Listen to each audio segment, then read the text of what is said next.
La doctora Victoria Yussi es coordinadora general de la Residencia de Sistemas de Información en Salud y subgerenta de Diseño de Sistemas de Información en Salud en el Ministerio de Salud de Cava, y siguiendo con este mismo tema nos va a presentar el proyecto de teleconsulta en el Sistema Público de Salud de Cava, la oportunidad que nos dio la pandemia y los próximos desafíos.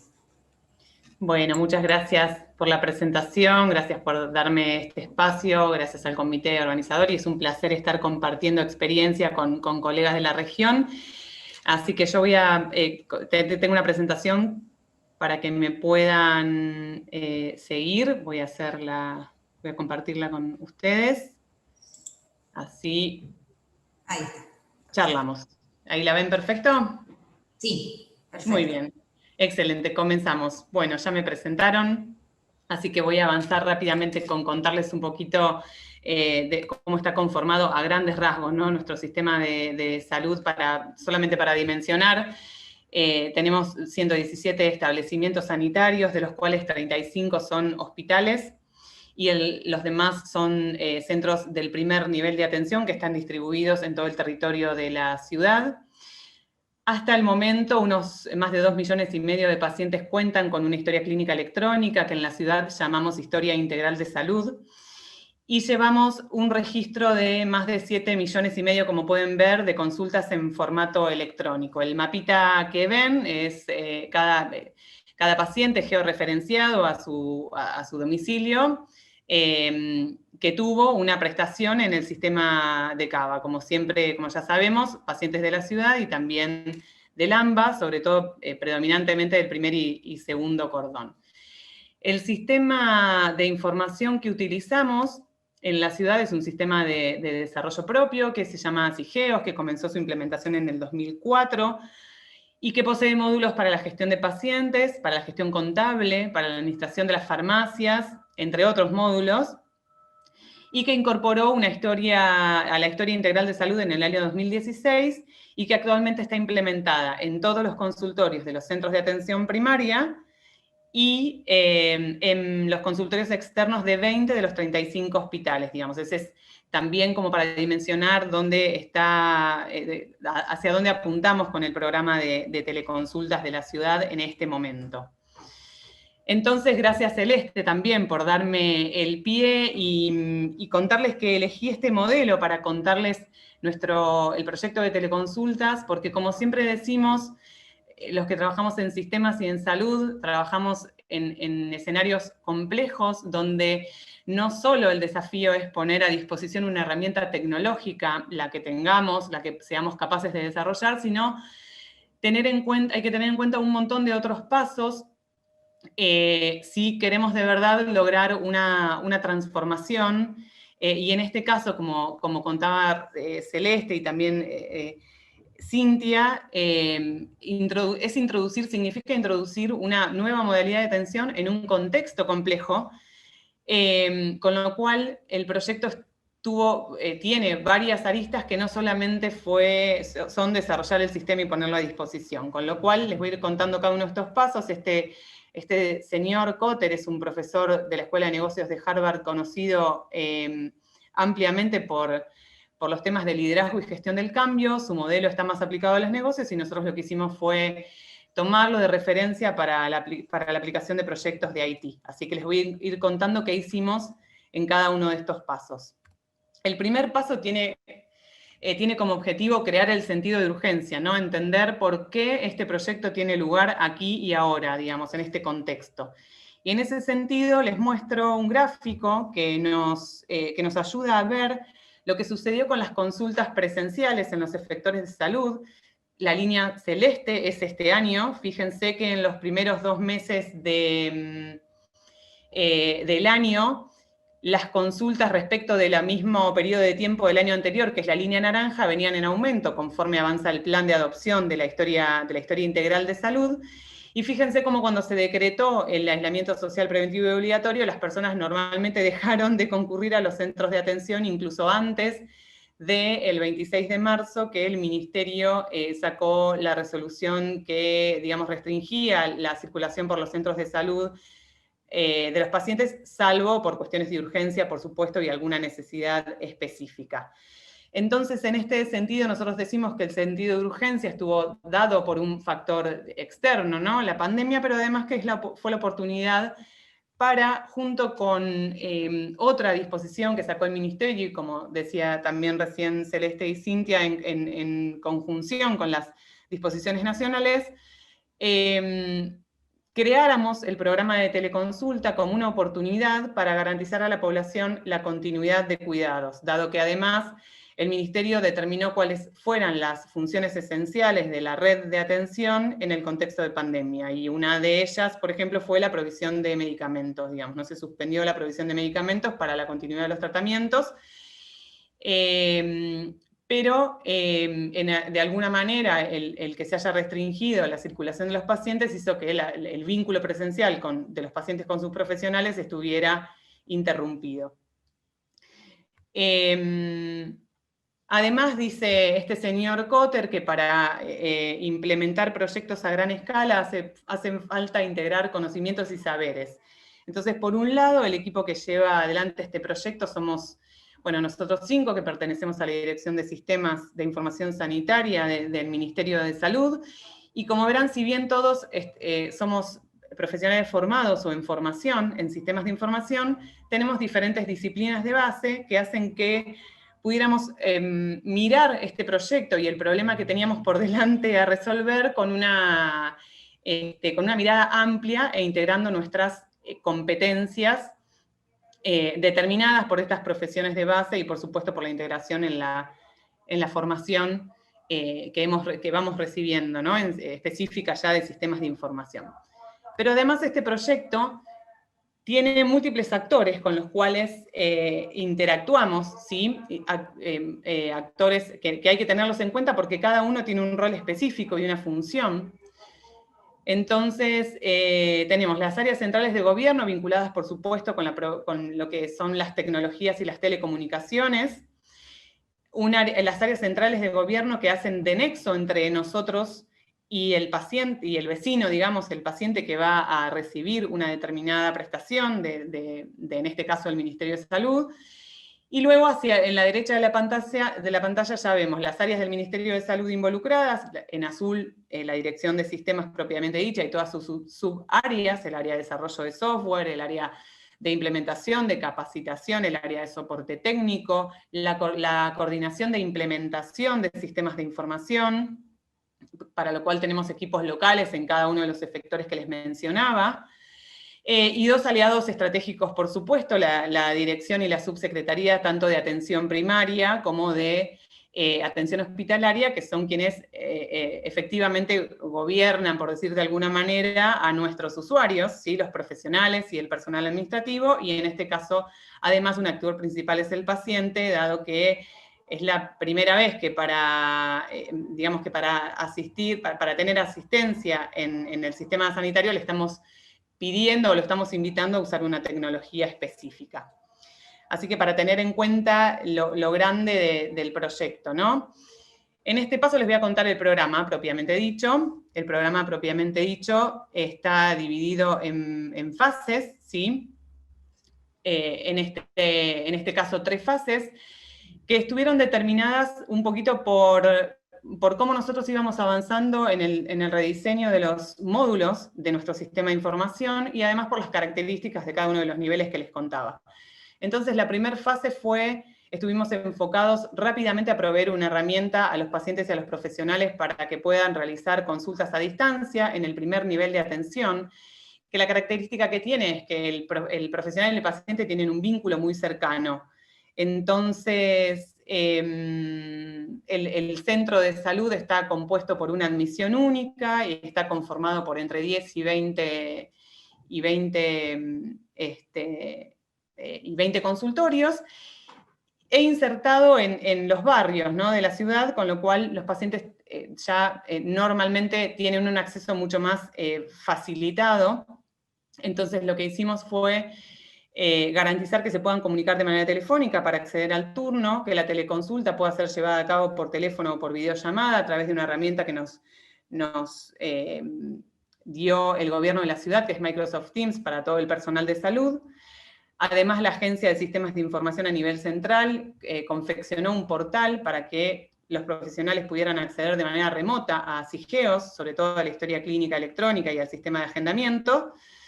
Y además dotamos de un poquito más de infraestructura para aumentar las ramas de llamadas entrantes y salientes, y acondicionar algunas PC que estaban instaladas en los consultorios para poder tener una mejor comunicación entre el profesional y el paciente. Y como complemento, en el chatbot de la ciudad, armamos un flujo por el cual el paciente podría consultar cuál era su centro de salud de referencia geográfica más cercano y el teléfono, poder acceder al teléfono para poder llamar.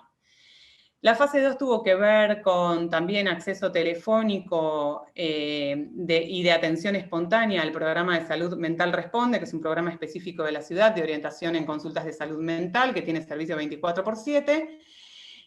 Los efectores de salud mental estaban menos equipados que los centros de atención primaria, y lo que hicimos fue, bueno, dotarlos de equipamiento, proveerles las herramientas para poder realizar las llamadas y centralizar sus números de atención en un 0800, y eso facilitó una mejor comunicación.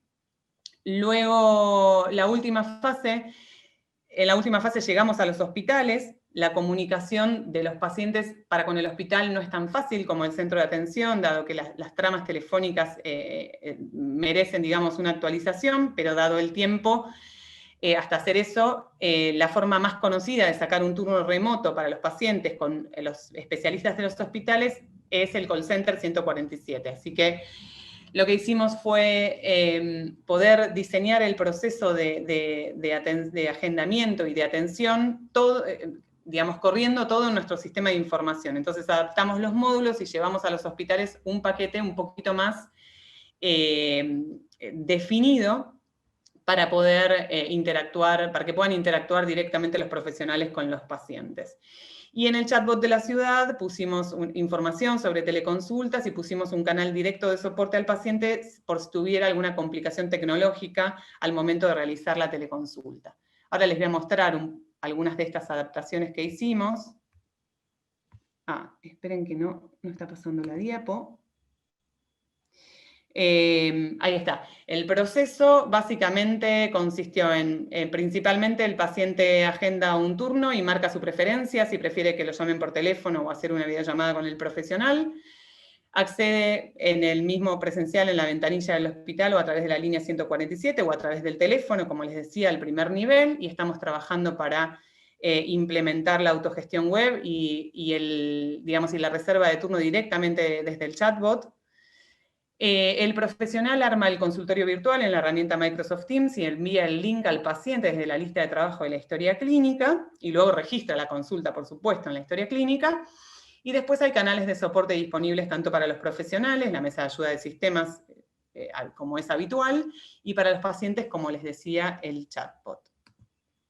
Entonces, esta es una interfaz, la interfaz de la lista de trabajo. Acá podemos ver que hay 3 turnos reservados para este paciente, para este profesional de clínica médica.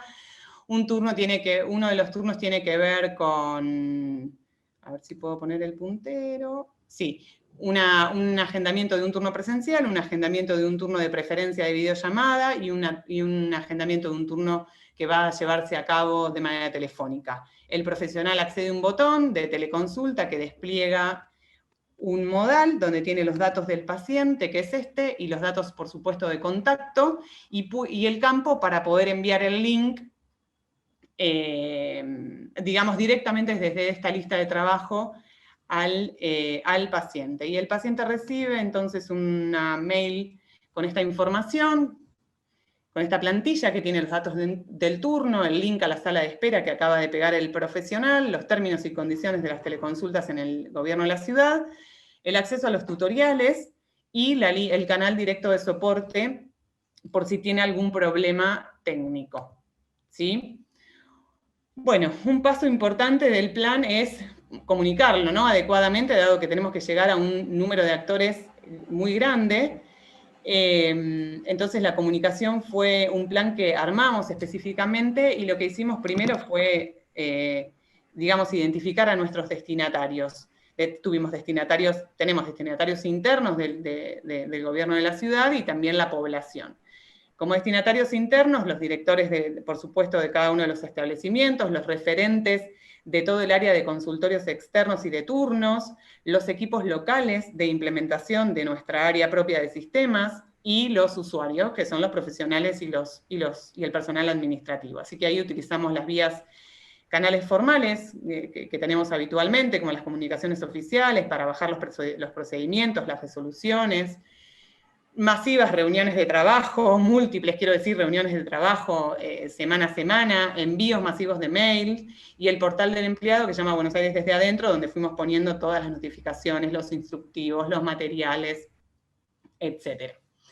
Y a la población el trabajo fue en conjunto con prensa, tanto de gobierno central como del Ministerio de Salud y del área de servicios al ciudadano, no solo para, digamos, diseñar la estrategia de comunicación, sino para llevarla adelante, así que se confeccionó una web informativa en Buenos Aires Gobar de teleconsultas, se difundió el programa en redes sociales y al paciente lo fuimos acompañando en cada una de las instancias, también por correo electrónico, cuando reserva el turno, el recordatorio, la encuesta de calidad, digamos. Ahora vamos a ir viendo cada uno de estos pasos. Capacitación y soporte, lo mismo, la capacitación y soporte tuvo un plan segmentado de acuerdo a nuestros destinatarios principales, así que ahí encontramos 3. Básicamente nuestros equipos propios de implementación, dado que, como les contaban, somos un equipo central que lleva adelante el programa, pero en cada uno de los efectores hay equipos locales de implementación de sistemas, que están compuestos por un coordinador e implementadores. Capacitamos a nuestros equipos locales, y luego, en conjunto, llevamos adelante la capacitación a los profesionales y al personal administrativo, dispusimos capacitaciones virtuales y presenciales en todos los turnos, turno mañana, turno tarde, durante aproximadamente un mes, mes y medio. Seguimos dando capacitaciones porque los profesionales, digamos, se renuevan, algunos que están de licencia luego se reincorporan, entonces todo el tiempo estamos llevando capacitaciones al terreno. Y luego a los pacientes que por ahora, los materiales que les ofrecimos fueron a través de la web y a través de los mails.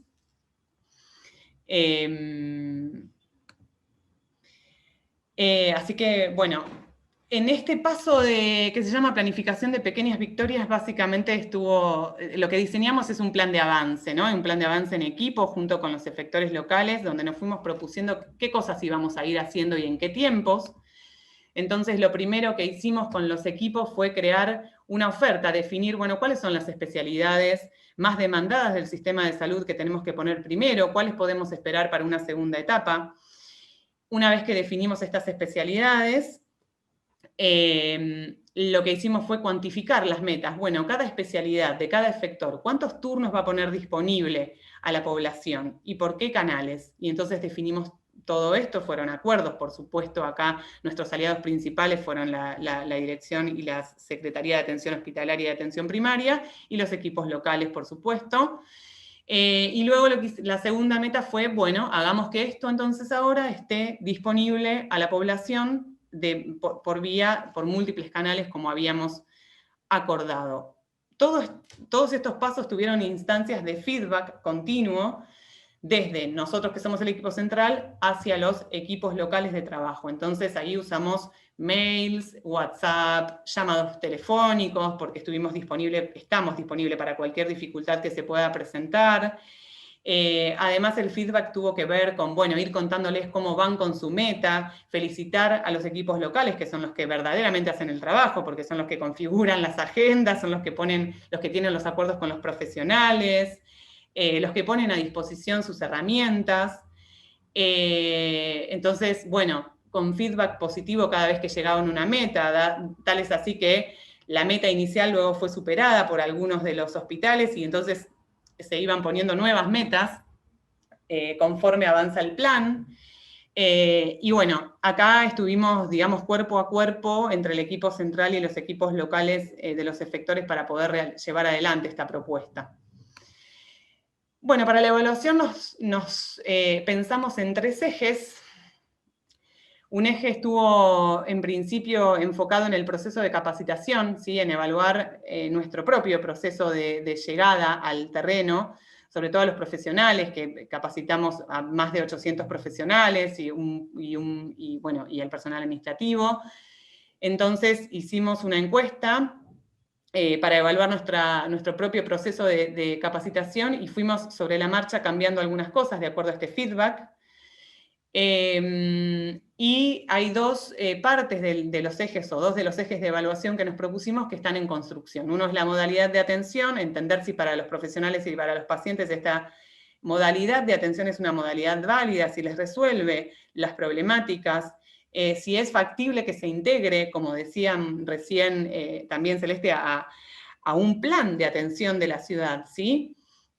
Y por supuesto, sí, después cuestiones de satisfacción que siempre es bueno recolectar para avanzar y mejorar.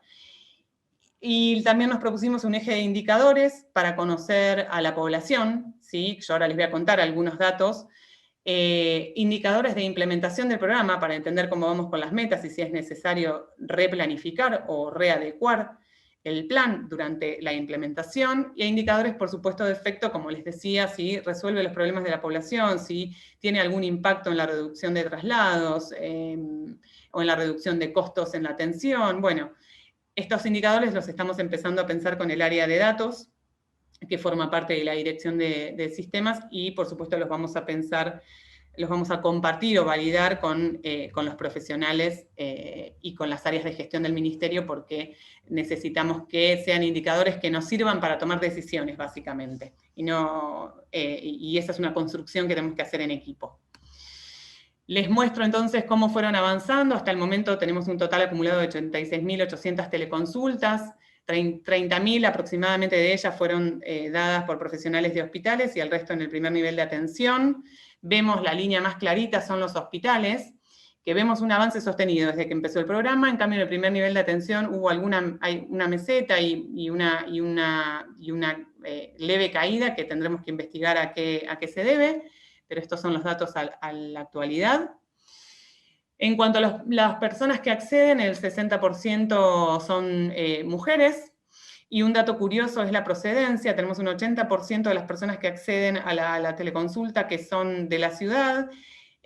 Digo curioso porque no hay restricciones para acceder a la teleconsulta, no hay restricciones de jurisdicción, y sin embargo nuestra historia de atención tiene que ver con un porcentaje mucho mayor de personas que acceden desde el área metropolitana, como les mostraba en el primer slide. Y con la teleconsulta nos pasa esto, ¿no? La mayor parte de la población es de la ciudad, así que tendremos que entender mejor que las cuestiones de acceso, de accesibilidad y las preferencias también de las personas a esta modalidad de atención. Fíjense que con respecto a esto, en las teleconsultas y la consulta presencial, la diferencia entre las personas que tenían un contacto previo con nuestro sistema de salud es bastante grande, ¿no? Un 93% de las personas que acceden a la teleconsulta ya tenían contacto, es decir, algún vínculo con nuestro sistema de salud, versus el 70% de las consultas presenciales registradas. Es un dato también para investigar curioso. Y como último paso, y ya voy terminando, nos tenemos que enfocar en cómo consolidamos este programa, cómo hacemos que lo podamos seguir desarrollando, que de verdad sea una modalidad válida y que esté contemplada en nuestro plan de gestión. Y ahí encontramos tres ejes principales. Un eje que tiene que ver con la estrategia, y acá queremos hacer foco en entender las cuestiones de accesibilidad de la población, dado que como gobierno debiéramos garantizar acceso a esta modalidad de atención para toda la población que lo necesite. Entonces acá necesitamos investigar mejor las características de los pacientes o las personas que desean acceder. Una cuestión más por ahí interna de procesos, de mejorar los canales de comunicación y lograr dar mayor ubicuidad a los pacientes. Hoy el mayor contacto que tenemos es por mail y sabemos que no es la vía más ubicua para los pacientes, con lo cual debemos encontrar otras. Estamos trabajando, por ejemplo, para incorporar el envío del link a través de WhatsApp, y bueno, algunas herramientas que sean más utilizables, ¿no? Más usables. Y también poder pensar a la asistencia remota o a la teleconsulta para otros usos, ¿sí? Para referencia y contrarreferencia de especialistas de otros lugares de la región, consultas de segunda opinión entre profesionales de la red, bueno, todos los demás usos que ya sabemos que tiene la telemedicina. Y por último, para nosotros hay desafíos en cuanto a la herramienta. Necesitamos que la herramienta de videollamada esté integrada a nuestro sistema de información, sobre todo a la historia clínica electrónica, y que esté integrada también con un portal al que el paciente pueda acceder, de manera que la conexión no solo sea, digamos, más ágil, más fácil, sino también más segura. Y en este sentido, un desafío es cómo hacemos que los pacientes puedan identificarse de manera remota, que puedan identificarse con un nivel alto de seguridad de forma remota, ¿no? Y bueno, voy a dejarlos con una pregunta que nos hacemos nosotros y que también recién ustedes se hacían, que es si la teleconsulta llegó para quedarse, si creemos que los profesionales y los pacientes encontrarán la resolución a sus problemas, o de algunos, o de muchos, por esta modalidad, y entonces habremos dejado instalado una nueva modalidad de atención en el sistema público. Así que los invito a que compartamos reflexión sobre esta pregunta, o a que me pregunten lo que deseen conocer con mayor profundidad. Gracias.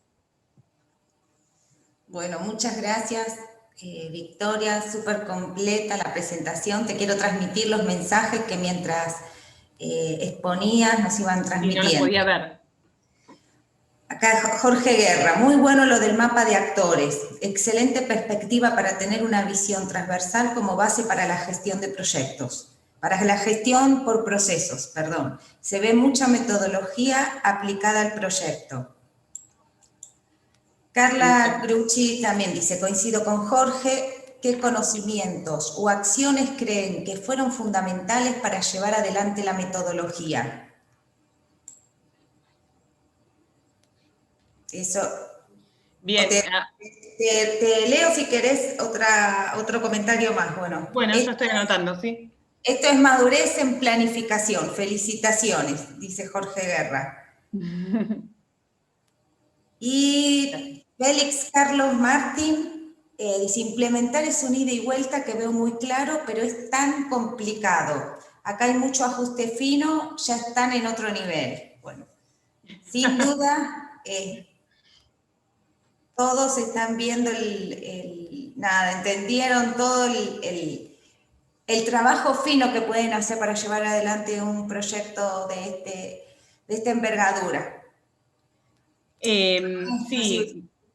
¿Qué conocimientos o acciones cree que fueron fundamentales para llevar adelante la metodología? Perfecto, ahí vamos. Bueno, en principio, uno de los puntos a destacar es que este proyecto nos encontró en un nivel de implementación, por suerte, en el ámbito ambulatorio, bastante acabado, ¿no? Tenemos alrededor de 3.500 consultorios entre el primer nivel y el nivel hospitalario equipados en el proyecto, ¿no? de la agenda digital de la ciudad, y la historia integral de salud implementada ya desde el 2016 a la fecha, con lo cual... eso es un punto a favor, que si nos hubiera agarrado con papel y tener que implementar todo de cero hubiera sido realmente imposible. Imposible lograrlo en este tiempo, ¿no? En principio.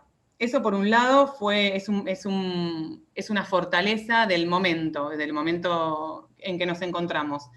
Con respecto a la metodología, nosotros tenemos... Esta metodología en general la aprendimos, esta como otras, no es la única, sino que es la que primero, con la que yo me siento más cómoda, ¿no? Para trabajar, y el equipo, y entonces acá lo que prima, creo,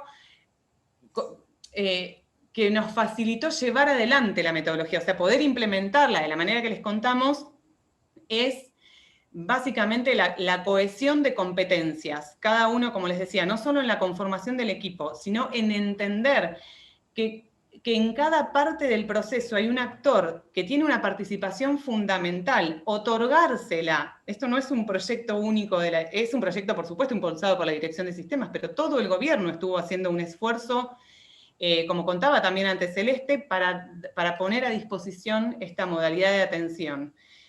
Entonces, entender y dar participación a cada uno en el momento que se requiere, digo, comunicación, nada, por dar un ejemplo, no podemos comunicar a la población si cuando va a llamar al 147 todavía no está la oferta de turnos. Entonces, la coordinación de acciones y nuestras competencias como equipo para llevar a cabo esto de manera coordinada y, como decía alguno de los comentadores, con una, precisión o algo como tan fino, hizo que pudiéramos llevar adelante la metodología. Si no, realmente es imposible. Y la misma metodología te ordena, te focaliza, te va ordenando las cosas más importantes que tenés que hacer, no dejar de lado, no olvidarse de comunicar a quien es el actor principal, digamos. Si el paciente no se entera, y la comunicación al paciente directa no es del área de sistemas, es del área de gobierno en general. Entonces, los templates, por ejemplo, no los armamos nosotros, los arma comunicación, digamos. Entonces,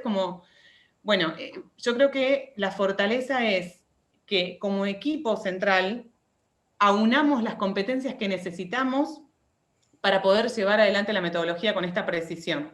Realmente, obviamente, en el transcurso algunas cositas se nos escaparon, pero entre todos pudimos estar atentos y llegar a tiempo, y que el impacto no sea que el paciente se quedó sin su consulta o que el profesional no supo, digamos, cómo acceder y tuvo que tener plan B, plan C, y nosotros poder estar ahí para dar soporte. Yo creo que la fortaleza está en el equipo y en justamente usar la metodología, no olvidarnos de cada paso, porque cada paso es importante y es el engranaje perfecto para que se pueda dar el otro. Si no, no hay, o sea, si no es difícil, es muy difícil porque es un proyecto muy grande, tiene muchos actores y realmente para que pueda tener éxito, elegimos esta metodología y la aplicamos y bueno, y viene dando sus resultados, que por supuesto estamos en un momento muy incipiente, en algún otro momento tendremos seguramente la oportunidad de compartir más indicadores, las preguntas que nos hacemos cada vez que vemos los datos, y bueno, y cómo realmente resulta, ¿no?, para los equipos esta metodología. Así que bueno, un poco compartir eso. Bueno, mira, otra pregunta más, dicen... actualmente, bueno, la interdisciplina, María Victoria Risoli comenta, la interdisciplina del equipo parece clave. Fernando Ibarra pregunta, ¿cómo es la dinámica por la cual se identifica al paciente? Entiendo que la información registrada de la atención es sensible, pero es importante la identificación, ¿no? ¿Cuál es la dinámica de identificación del paciente? Sí, la identificación del paciente, muchos de estos pacientes ya estaban, digamos, empadronados, como yo les decía, tienen historia de salud, y en general hoy lo que sucede es, cuando llaman al call center, el call center tiene un aplicativo de empadronamiento si el paciente no lo estuviera. Si estuviera empadronado son preguntas de seguridad, ¿no?, que para confirmar la fecha de nacimiento. O sea, usan una combinación entre la fecha de nacimiento y el nombre y algún otro dato del conjunto de set mínimo. Pero si el paciente no estuviera empadronado, diseñamos un módulo de empadronamiento que está conectado, bueno, a RENAPER a través del federador. Así que eso trae los datos del set mínimo de manera unívoca y nos permite tener una mayor seguridad en la identificación. Por supuesto que no contamos con canales de identificación biométrica todavía, y esto es un proyecto que tenemos con el área con la Secretaría de Servicios al Ciudadano y de Atención Ciudadana, dado que la ciudad está preparando un proyecto que se llama Carpeta Ciudadana, en la que el paciente pueda tener su portal y ahí pueda tener los servicios que la ciudad brinda, entre ellos los servicios de salud, con acceso a algunos documentos que tengan que ver con la atención sanitaria. Y lo que estamos pensando, obviamente, es en integrar identificación biométrica para que este proceso sea más seguro en los próximos meses. Así que sí, la identificación es un desafío, y en eso estamos trabajando para mejorarla.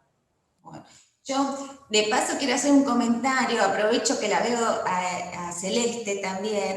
que es un caso, este caso, que están las dos, una que está empujando todo lo que es la telesalud en Capital, en Cava, y alguien que está empujando desde Nación apoyando a todas las jurisdicciones que por ahí no tienen sus desarrollos propios y utilizan esta plataforma, que son dos proyectos similares, pero pueden ser diferentes las aplicaciones, pero lo importante es que ambos están identificando a la persona de la misma forma y estamos conversando, haciendo toda esa conversación por el bus de interoperabilidad que presentó hace un ratito Fernando y Cristian. Digo, es importante que podemos cada uno fluir con los proyectos, ponerle la cultura, la idiosincrasia que necesitan los médicos y los pacientes de cada región, y saber que esos pacientes, si en un momento se mudan a otra jurisdicción, van a poder también rescatar todos esos registros tan valiosos que el médico va guardando, o en la historia clínica de Cava, o en la historia clínica de Telesalud de la provincia de Santa Fe, por ejemplo. Nada,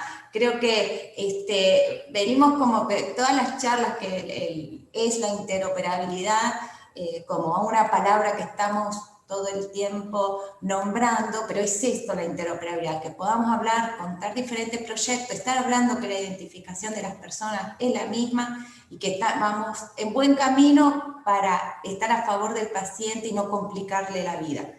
Unas preguntas más que tengo acá que no quiero dejar de transmitírtelas.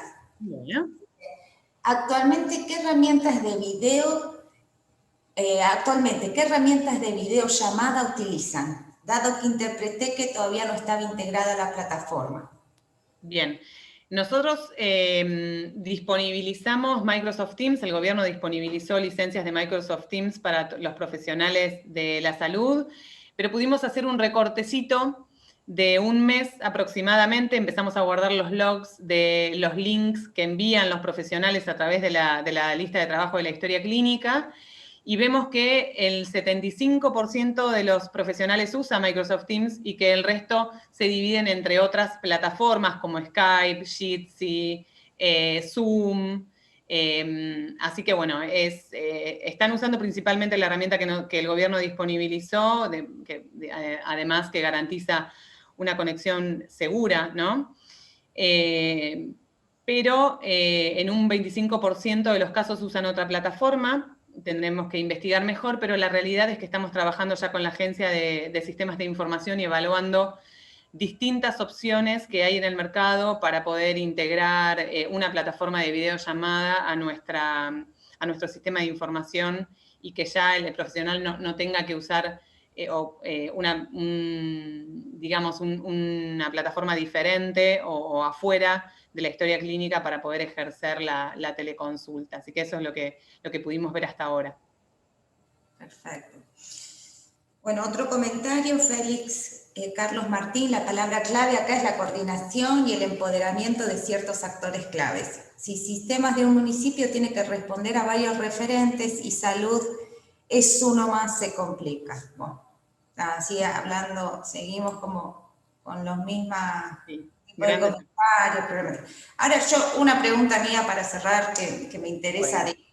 Todo el proyecto que presentaron fue clave el tema de la comunicación, tanto al interior de la organización, del ministerio y de gobierno, y la comunicación a los pacientes, ¿no? Entendemos que si esto no estaba coordinado, no funcionaba. ¿Qué fue lo que más obstáculos presentó? Si fue esto al interior del ministerio o a poder transmitirle a los pacientes esta nueva modalidad. No podría decirte que si algo tuvo más obstáculo, algo tuvo más obstáculo que una opción que la otra de las que me planteas realmente. Yo creo que otra oportunidad que nos trajo la pandemia es aprender a trabajar de manera más coordinada hacia el interior de los equipos. Entonces fue como bastante natural que cuando llegó el programa de teleconsulta, como ya los equipos estaban integrados de antes, digo, para implementar todas las estrategias COVID nos tuvimos que integrar entre todas las áreas del gobierno, no solo del ministerio, sino con las áreas centrales del gobierno, y eso fue una oportunidad. Si bien la gestión siempre trabaja de manera coordinada y es un esfuerzo, digamos, se pone mucha energía en que trabajemos de manera coordinada. ¿Por qué? Básicamente porque todos respondemos a los planes de gobierno, ¿no? Nosotros, en principio, al plan de salud y al plan de sistemas de información, pero en realidad esto está inmerso en un plan mucho más grande.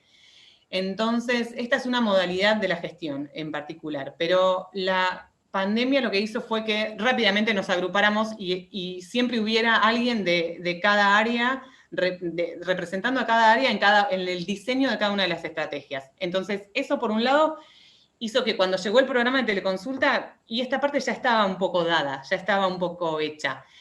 No, yo, si tengo que decir, para mí el mayor desafío es la comunicación a la población. Primero porque es una llegada bastante grande. Entonces, coordinar esto que te decía, ¿no? Que la población se entere que tiene el programa disponible cuando técnicamente el programa es factible de ser implementado, ¿no? Si la comunicación salía antes, ¿qué va a pasar? Los pacientes llaman al 147 y no tienen la oferta de turnos porque los profesionales todavía no la pusieron disponible. Entonces, lograr coordinar eso a mí me resultó a nosotros como equipo como un desafío nuevo, porque es el impacto de que le llegue a más de 3 millones de personas, digo, ¿no? Y ahí, en ese sentido, mi apreciación personal, para mí ese fue el mayor desafío. No tanto el trabajar en equipo, porque ya veníamos haciéndolo, ya estaba dado. Así que no sé si te respondí, pero Sí, totalmente. Bueno, Victoria, Fede, ¿querés hacer alguna pregunta? Aprovechar también. No, yo agradecerles a las dos, a Celeste y a Victoria, las charlas fueron buenísimas. Nuevamente, como dijimos al inicio y como vamos a tratar de sostener en todo el Congreso, el desafío es unir o desfragmentar al sistema de salud en Argentina, y creo que estas iniciativas que nos mostró primero Celeste desde arriba, desde el Ministerio, y el caso ya en una jurisdicción como el de Vicky, son muestras de cómo la tecnología de las comunicaciones y la información nos ayudan a combatir esta tan mentado fragmentación del sistema, que para nosotros es el objeto y la razón. Luego va a haber matices, cada jurisdicción es un país federal, va a poner su impronta, por suerte, pero vamos a poder darle al ciudadano que camina y que no entiende de jurisdicciones y necesita ser asistido los mejores